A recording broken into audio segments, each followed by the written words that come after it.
ఉగాది నుండైనా కోటీశ్వర్లవ్వాలనే కలను నెరవేర్చుకోండి. వెంటనే జేకేఆర్ గురువు గారికి కాల్ చేసి అపాయింట్మెంట్ తీసుకోండి. అందరికీ నమస్కారం. నా పేరు మాధురి. మీరు చూస్తుంది సుమన్ టీవీ నెట్వర్క్. శనివారం అమావాస్య కలిసి వచ్చింది. మౌని అమావాస్య అని చెప్పేసి అంటూ ఉంటారు. మరి దాంతో పాటుగా శనివారం రోజు గ్రహణం కూడా తోడైంది. మరి ఇలా కలిసి వచ్చినప్పుడు దీని యొక్క ప్రభావం ఏ రాసుల మీద పడుతుంది, అలాంటి రాసుల వారు ఎలాంటి పరిహారాలు చేసుకుంటే వాళ్ళకి మంచి ఫలితాలు వస్తాయి, ఇలాంటి ఆసక్తికరమైన విషయాలు తెలియజేయడానికి మనతో పాటు ఉన్నారు ప్రముఖ జ్యోతిష్య పండితులు బ్రహ్మశ్రీ నందిబట్ల శ్రీహరి శర్మ గురువు గారు. నమస్కారం గురువు గారు. వాగర్థావివ సంపృక్తౌ వాగర్థ ప్రతిపత్తయే జగతః పితరౌ వందే పార్వతీ పరమేశ్వరౌ. ఆదిత్యాయ చ సోమాయ మంగళాయ బుధాయ చ గురుశుక్రశనిభ్యశ్చ రాహవే కేతవే నమః. శృంగేరి జగద్గురు పీఠాధిపతులకి, కంచి పీఠాధిపతులకి నమస్కారములు తెలియజేసుకుంటూ కార్యక్రమాన్ని ప్రారంభిద్దాం. గురుగారు, అలాగే శనివారం అమావాస్య చాలా అరుదైన రోజు అని చెప్పేసి అంటూ ఉన్నారు. దాంతోపాటు గ్రహణం కూడా తోడైందండి. దీని ప్రభావం ఏ రాసుల మీద ఉండబోతుంది అంటారు? మనకు పాల్గొన మాసంలో ఆఖరి రోజు 30వ తారీఖు రోజున ఉగాది ప్రారంభమవుతుంది. కానీ ఈ ఆఖరి రోజునే అమెరికా, కెనడా, మెక్సికో లాంటి కొన్ని నగరాల్లో, అమెరికాలో కొన్ని నగరాల్లో, ముఖ్యంగా న్యూజెర్సీ, న్యూయార్క్ వంటి నగరాల్లో ఈ యొక్క గ్రహణం అనేటువంటిది ఏర్పడబోతుంది. కాబట్టి మన కాలమానాన్ని కనుక పరిశీలన చేసుకుంటే ఉదయం 10:30 నుంచి మధ్యాహ్నం 2:30 గంటల వరకు కూడా ఆ సమయం సరిపోతుంది. కాబట్టి అయితే చాలామంది వీక్షించేటువంటి ప్రేక్షకులు ఏంటంటే ఇప్పుడు కూడా గ్రహణం మనకేమైనా ఎఫెక్ట్ ఉందేమో భారతదేశంలో అని అంటుంటారు. కానీ భారతదేశంలో ఆ గ్రహణం ఎఫెక్ట్ లేదు, గ్రహణము కనిపించదు. కనిపించినటువంటి గ్రహణానికి పట్టు విడుపు స్నానాలు, ఇల్లు కడుక్కోవడాలు అలాంటివి ఏమీ చేయాల్సినటువంటి పని లేదు. కానీ ఈ ఎఫెక్ట్ గ్రహణం అంటే సూర్యుడు, చంద్రుడు ప్రపంచానికి, విశ్వానికి ఒక్కడే కదా మనకు ఈ యొక్క భూభాగానికి.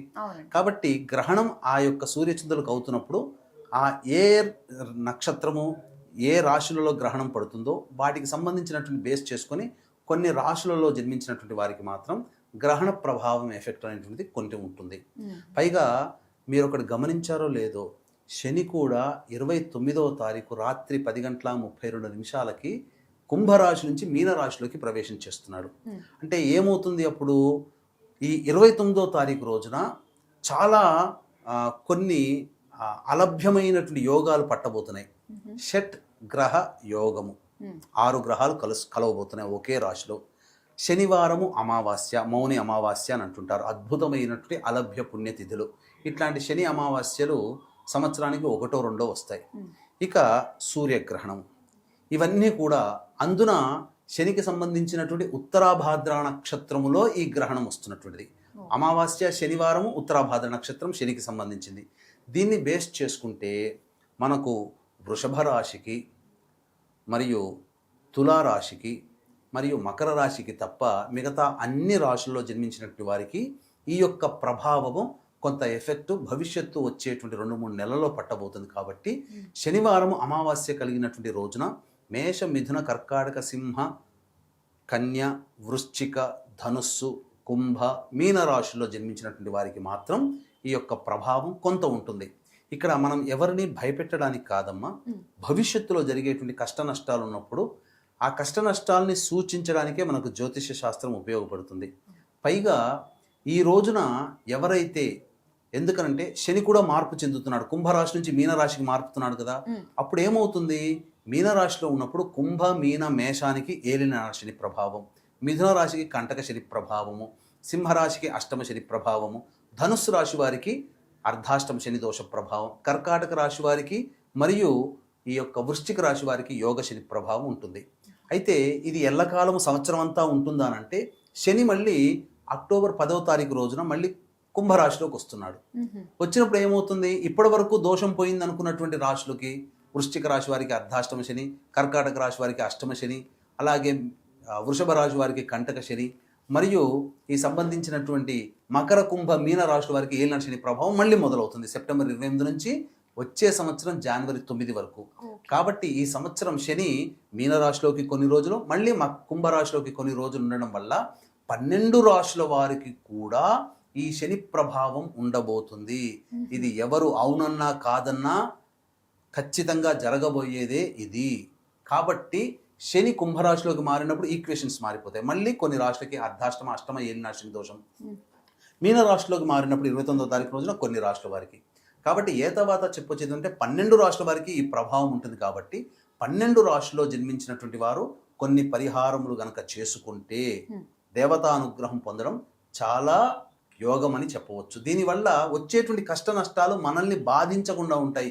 ఇది మన వీక్షించేటువంటి సుమన్ టీవీ ప్రేక్షకులకి అద్భుతమైనటువంటి అలభ్య పుణ్య యోగము చెప్పడం అనేటువంటిది మనం తెలియచేయడానికే ఉన్నామమ్మా.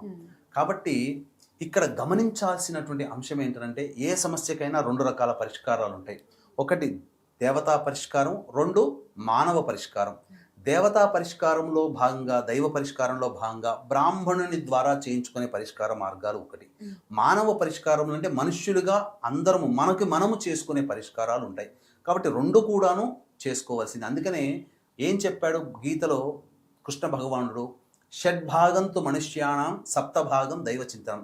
6 భాగాలు నువ్వు కష్టపడు, 7వ భాగం నాకు వదిలే నేను చూసుకుంటాను.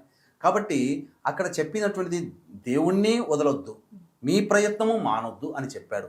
అందుకనే ఈ యొక్క శనివారం 29వ తారీఖు రోజున అమావాస్య శనివారము, మౌని అమావాస్య శనివారం ఉత్తరాభాద్ర నక్షత్రంతో కూడుకున్నది, చాలా గొప్పది, అరుదైనటువంటి రోజు, మరియు సూర్యగ్రహణం ఉన్నటువంటి రోజు, మరియు శని కూడాను కుంభరాశి నుంచి మీనరాశికి మారుతున్నటువంటిది, షడ్గ్రహ కూటమి కూడా ఏర్పడుతున్నటువంటి రోజున ఈ సందర్భంగా 4 రకాలైనటువంటి మార్పులు అంతరిక్షంలో జరుగుతున్నటువంటి కారణం చేత ఈ యొక్క 12 రాశులలో జన్మించినటువంటి వారికి అందరికీ కూడాను శని ప్రభావం వలన భవిష్యత్తులో ఇబ్బందులు కలగకుండా మంచి జరగడం కోసం ఈ యొక్క మౌని అమావాస్య 29వ తారీఖు రోజున శనివారం రోజున సాయంకాలం 6 గంటల తర్వాత పీఠమాధ్వర్యంలో ఈ యొక్క ప్రత్యంగిర, బగలాముఖి, పారాహి, రాజశ్యామల, ధూమవతి, కాలభైరవ, మృత్యుంజయ హోమాలతో పాటు వివాహం కాని అబ్బాయిలు అమ్మాయిలకి దాంపత్య సమస్యలకి మరియు అనారోగ్య సమస్యల నివారణకి విశేషించి హోమాది కార్యక్రమాలు, మరియు మీ యొక్క సంకల్పం నెరవేరడం కోసం, మీ జాతకరీత్యా ఉన్నటువంటి దోషాలు తొలగిపోవడం కోసం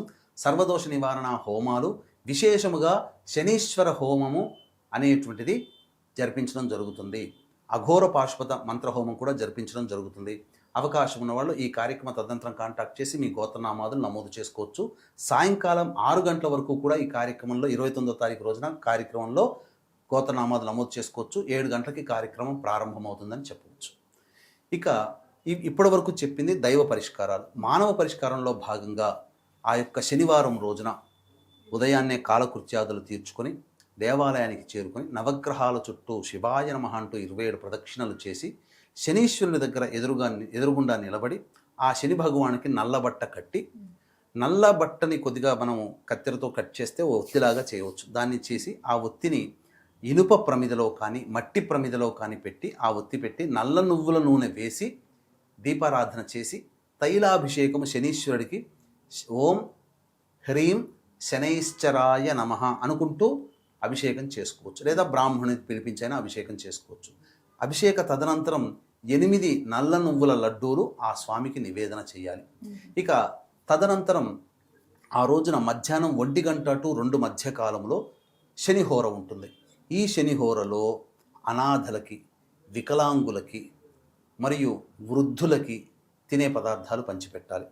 ముఖ్యంగా పారిశుద్ధ్య కార్మికులకి ఏదైనా వంట వండుకోవడానికి సామాన్లు కానీ, కనీసం టీ తాగడానికి ఏదైనా 10 రూపాయలు ఇచ్చైనా కానీ వాళ్ళని సంతోషపెట్టాలి.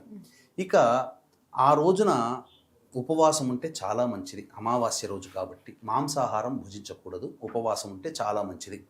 ఇక ప్రదోషకాల సమయం కనుక 4:30 కల్లా మళ్ళీ కాలకృత్యాదులు తీర్చుకొని రావి చెట్టు చుట్టూ శివాయ నమః అంటూ 27 ప్రదక్షిణలు చేసి ఆ యొక్క రావి చెట్టు దగ్గర రాశిగా, అనగా పశ్చిమాభిముఖంగా, అంటే మనము పశ్చిమంగా ఉండాలంటే పడమర వైపు మన ఫేస్ ఉండాలి. ఆ పశ్చిమాభిముఖంగా కూర్చొని ఒక విస్తరాకులో కానీ లేదా రావి ఆకులలో కానీ 3 రావి ఆకులు 4 రావి ఆకులు పరిస్తే కొద్దిగా ఇలా దొంతరలాగా అవుతుంది. దాని మీద ఒక రాశిగా నల్ల నువ్వులు పోసి ఆ నల్ల నువ్వులలో మళ్ళీ నల్ల నువ్వులతో దీపారాధన చేయాలి. ప్రమిదలో కానీ దీపారాధన చేసి వెనక్కి తిరిగి చూడకుండా ఇంటికి వచ్చేసినట్లయితే జాతకరీత్యా ఉన్నటువంటి శని దోషాలు సకలము కూడా తొలగిపోతాయి. ఇంకా వీలైతే శనైశ్వరుడికి ఆ విధంగా దీపారాధన అక్కడ చేస్తారు కదా రావి చెట్టు దగ్గర, వెంబడే శివాలయానికి చేరుకొని శంఖ పుష్పములతో అనగా నీలిరంగు శంఖ పుష్పాలు ఉంటాయి, ఆ శంఖు పుష్పములతో కానీ నీలిరంగు చామంతి పూలతో కానీ ఈశ్వరుని గనక అర్చన జరిపించుకుంటే సమస్త విధమైనటువంటి శని దోషాలు తొలగిపోతాయి. ఇంకా అవకాశం గనక ఉంటే అభిషేకం కూడా చేసుకోవచ్చు. నల్ల నువ్వుల నూనెతో ఈశ్వరునికి అభిషేకం చేస్తే సకల దోషాలు, శని దోషాలు ఈ చెప్పబడినటువంటి 12 రాశుల వారికి తొలగిపోతాయి. దీని ప్రభావము నేను మాటల్లో చెప్పడం కంటే ఇవి చేసిన తర్వాత భవిష్యత్తులో కొన్ని కష్టాలు వస్తాయి. ఖచ్చితంగా ఏ మానవుడికైనా, మీకైనా, నాకైనా తప్పదు. ఆ కష్టంలో వచ్చినప్పుడు అవి మనల్ని బాధించకుండా వెనక్కి వెళ్ళిపోతాయి కదా, అప్పుడు తెలుస్తుంది మనం ఆ రోజున సుమన్ టీవీ ద్వారా విన్న కార్యక్రమం ద్వారా చేసిన పరిహారం వల్ల మనకు ఇంత మంచి జరిగింది, ఈ కష్టము నుంచి, ఈ మృత్యుగండము నుంచి, లేకపోతే ఈ యొక్క భయము నుంచి, ఈ ఆపద నుంచి మనకు ఇబ్బంది పడకుండా మనం బయటపడ్డామనంటే మనం ఆ రోజు చేసినటువంటి పరిహారము. దీంట్లో ఏముందమ్మా, పెద్ద కష్టమంటూ లేదు. ఆ రోజున సమయం కేటాయించుకోవడం మాత్రమే ప్రధానం. ఏ సమయంలో చేస్తే మంచిదంటారు? ఎన్ని రోజులు చేయాలంటారు? ఆ ఒక్కరోజు చేస్తే చాలమ్మా. ఉదయం పూట చెప్పినటువంటి విధంగా శనీశ్వరునికి చేసుకోవడం, సాయంకాలం పూట రావి చెట్టు దగ్గర చేసుకోవడం, అవకాశం ఉంటే అభిషేకము, అర్చన కూడా ఈశ్వరుని దగ్గర ప్రదోష కాలంలో చేసుకుంటే చాలా విశేషము. ఇంకా మీకు ఈ చేసుకున్నా కానీ దేవతానుగ్రహం పొందాలి, ఇంకా హోమాది కార్యక్రమంలో కూడా చేసుకుంటే మంచిది. పోతూ పోతూ ఇక ఉగాది అంతా కూడా మనకు మంచి జరగాలి, ఈ ఆఖరి రోజున అద్భుతమైనటువంటి రోజున దేవతా పరిహారం కూడా చేసుకుంటామంటే మన పీఠం ఆధ్వర్యంలో జరిగేటువంటి హోమాది కార్యక్రమంలో గోత్రనామాదులు నమోదు చేసుకోవచ్చు. ఓకే గురుగారు, ఒక్కసారి మనం చేసుకుంటే మనకు వచ్చే సమస్యలు అన్నిటి నుంచి కూడా మనం తేలిగ్గా బయటపడవచ్చు అని చెప్పేసి చక్కటి పరిహారం మా అందరికీ తెలియజేసినందుకు ధన్యవాదాలు. సర్వం శ్రీ ఉమామహేశ్వర పరబ్రహ్మార్పణమస్తు.